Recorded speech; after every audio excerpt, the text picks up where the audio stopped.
and his dream to this country, and I try to help in any way I can. You're a good team. We and are. I hope. So far we are working good. Good morning, Your Highness. Good to see you again. In a country where traditionally women are not seen or heard in public, Sheikha Moza's role as Qatar's First Lady is groundbreaking. Her Highness Sheikha. She has addressed the United Nations, is now a UNESCO's Special Envoy for Education, and has become a strong advocate for educational reform in her own country. Without education, we can't achieve anything. Without citizens who can conduct civilized debates and can decide for themselves what to choose and whom to choose for their political life, we won't be able to achieve anything. So you think education helps to build a country? Definitely.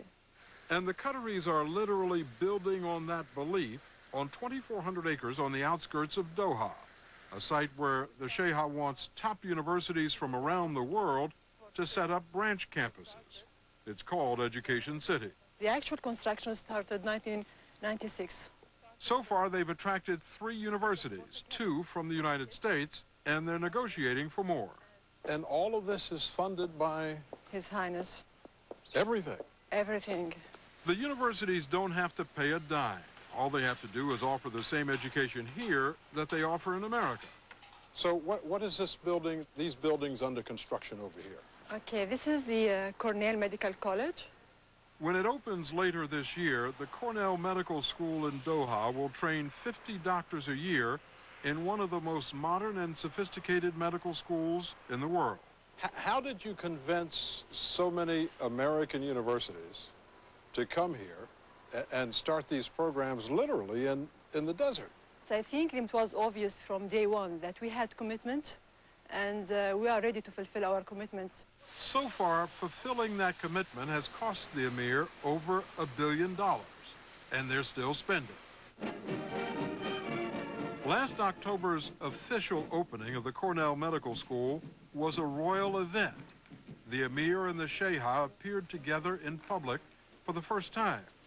And for the first time, television cameras were permitted to show her face, breaking a social taboo. Good evening. Your Highness, if a social taboo had to be broken in order to deliver this message, so let it be.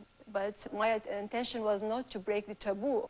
My intention was to show the importance and how the education is on the top of our agenda.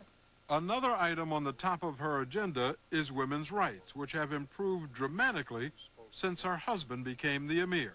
Women can drive a car. Definitely. Women have the right to vote. Definitely. They can run in elections. They can hold elective office. Right. They can dress as they wish. They can be completely covered or not have a veil. Right. They can work alongside men. Right. That's change.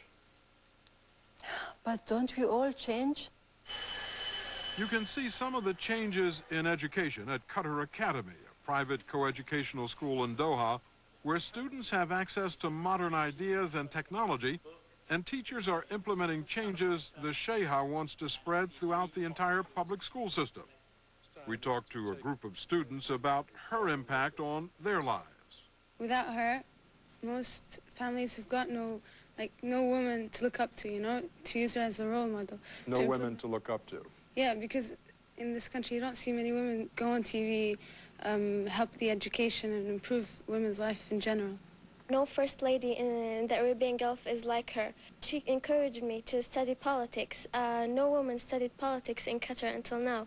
It wasn't appropriate, but now she's encouraging girls to be useful in society. If you lived in Saudi Arabia, how would your life be different?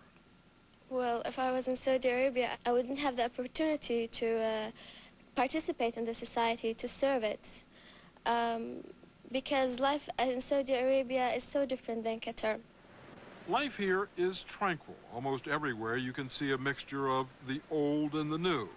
There's a growing affinity for American culture, and no outspoken opposition to the American presence or the Emir's changes.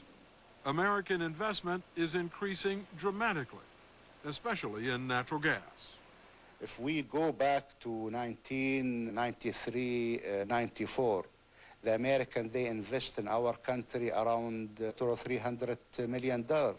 Now it's over $30 billion American investment here in Qatar. So in less than 10 years, it's gone from about $300 million to over $30 billion. Over $30 billion, and it's going to increase. So I think this should be a good relation for you and for us. It's good for the U.S. because it provides bases that can be used in a war. It's good for Qatar because the American military presence provides protection for the emir and his reforms, reforms that have made Qatar a role model for change in the Arab world. Sheikh Hamad knows he has to change his country while he can, because he also knows that the last two emirs before him were overthrown. If I come back in 10 years, what will it look like here? Well, first, I hope you find me facing you in the same chair, and I'm sure you will find a big change. From an American perspective, the biggest change so far has been the Pentagon's decision to move the most important Air Force Command Center in the Middle East from Saudi Arabia to Qatar. From a Qatari perspective, the biggest changes include approval of a constitution, creation of a parliament, and electing the first woman in the country's history to public office. But the emir is not giving up political power. The new constitution stipulates that in future, the country's rulers will be his descendants.